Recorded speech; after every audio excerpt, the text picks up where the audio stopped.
کہ عبداللہ بن عباس رضی اللہ تعالیٰ عنہ کہتے ہیں کہ ابو سفیان جب فتح مکہ پہ مسلمان ہوا تو مسلمان نہ تو ابو سفیان کے ساتھ بیٹھتے تھے اور نہ اچھی نگاہ سے اس کی طرف دیکھتے تھے.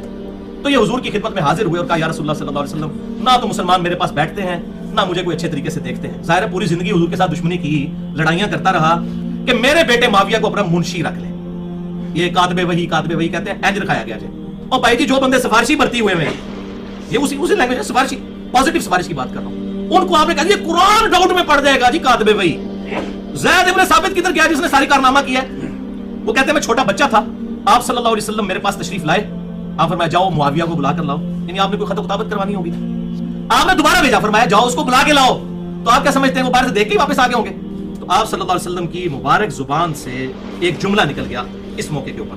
آپ صلی اللہ علیہ وسلم نے فرمایا اللہ تعالیٰ اس کا پیٹ کبھی نہ بھرے. 6409 صحیح مسلم میں ابو سفیان والے چیپٹر کے کہ عبداللہ بن عباس رضی اللہ تعالیٰ عنہ کہتے ہیں کہ ابو سفیان جب فتح مکہ پہ مسلمان ہوا تو مسلمان نہ تو ابو سفیان کے ساتھ بیٹھتے تھے اور نہ اچھی نگاہ سے اس کی طرف دیکھتے تھے. تو یہ حضور کی خدمت میں حاضر ہوئے اور کہا یا رسول اللہ صلی اللہ علیہ وسلم نہ تو مسلمان میرے پاس بیٹھتے ہیں نہ مجھے کوئی اچھے طریقے سے دیکھتے ہیں. ظاہر ہے پوری زندگی حضور کے ساتھ دشمنی کی, لڑائیاں کرتا رہا. اب ابو جہل تو بدر میں مارا گیا تھا, اس کے بعد ساری جنگیں ابو سفیان نے لڑی ہیں. تو ایک کوئی سوئچ تو نہیں مسلمانوں کے دلوں میں آن ہو جانا تھا کہ ہاں جی آج تو بعد بھائی 180 ڈگری ہو جائے گا کام. مسلمانوں کو قلق تو تھا, تو مسلمان اس کو کوئی اچھا نہیں سمجھتے تھے, بس صرف کلمے کے احترام کرتے. تو انہوں نے آ کے حضور صلی اللہ علیہ وسلم سے کچھ ڈیمانڈز کی کہ اس طریقے سے مسلمانوں کے دلوں میں میرے لیے محبت آ سکتی ہے. اس میں سے ایک ڈیمانڈ یہ تھی کہ میرے بیٹے معاویہ کو اپنا منشی رکھ لیں. یہ کاتب وحی کہتے ہیں, اینج رکھایا گیا جی کاتب وحی, منشی رکھ لیں, آپ کے لیے کتابت کر دے گا, یہ لکھنا پڑھنا چاہتا ہے. تو آپ صلی اللہ علیہ وسلم نے ان کی وہ بات مان لی, باقی باتیں بھی مان لی. اور راوی کہتے ہیں صحیح مسلم کے کہ نبی صلی اللہ علیہ وسلم کی یہ مبارک عادت تھی کہ آپ کبھی کسی کو نہ نہیں کیا کرتے. اور وہ کہتے ہیں کہ اگر ابو سفیان خود سے حضور کو نہ کہتا تو آپ صلی اللہ علیہ وسلم کبھی ابو سفیان کی یہ ڈیمانڈ پوری نہ کرتے, یعنی معاویہ کو اپنا کاتب رکھنے والی ڈیمانڈ کبھی خود سے نہ پوری کرتے. یہ ابو سفیان کی دل جوئی کے لیے آپ نے کیا. اور بھائی جی جو بندے سفارشی بھرتی ہوئے ہیں, یہ اسی لینگویج ہے سفارشی, پازیٹیو سفارش کی بات کر رہا ہوں, ان کو آپ نے کہا یہ قرآن ڈاؤٹ میں پڑ جائے گا جی کاتب وحی. زید ابن ثابت کدھر گیا جس نے ساری کارنامہ کیا ہے؟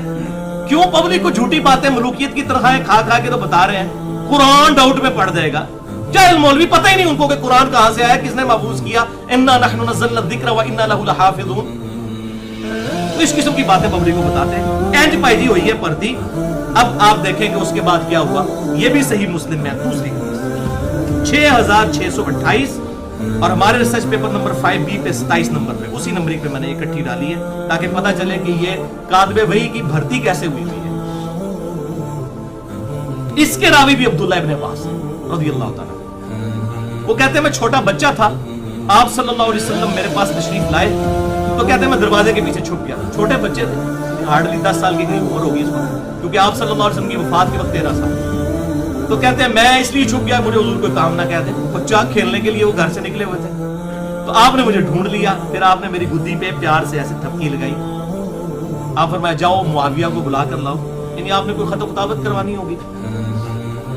تو وہ گئے حضرت معاویہ کو بلانے کے لیے, اور واپس آ کے انہوں نے کہا کہ یا رسول اللہ صلی اللہ علیہ وسلم وہ تو کھانا کھا رہے ہیں. اچھا ادھر کچھ چمچے ہیں, وہ کہتے ہیں کہ جی انہوں نے حضرت معاویہ کو بتایا ہی نہیں ہے جا کے. وہ تو آڈا منڈا نہیں سی بھائی, عبداللہ ابن عباس سی, وہ باہر ہی ویکھ کے آ گئے کہ وہ کھانا کھا رہے ہیں. حضور نے سی پتا کہ بھائی کھانا کھا رہے ہیں, بھائی کھانے وچ نہیں ٹوکنا چاہیے. آپ نے دوبارہ بھیجا, فرمایا جاؤ اس کو بلا کے لاؤ. تو آپ کیا سمجھتے ہیں وہ باہر سے دیکھ کے ہی واپس آگے ہوں گے؟ یہ چمچے خام خواہ بیچ میں کر رہے ہیں, میں آپ آگے بتاتا ہوں باقی اس کا طریق بھی خام خواہ.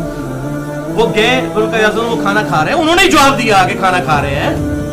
اچھا پھر آپ نے فرمایا, تیسری بار فرمایا کہ اسے بلا کے لاؤ. تیسری بار بھی یہ جواب ملا جی میں کھانا کھا کے آنا. تو آپ صلی اللہ علیہ وسلم کی مبارک زبان سے ایک جملہ نکل گیا اس موقع کے اوپر. آپ صلی اللہ علیہ وسلم نے فرمایا اللہ تعالیٰ اس کا پیٹ کبھی نہ بھرے.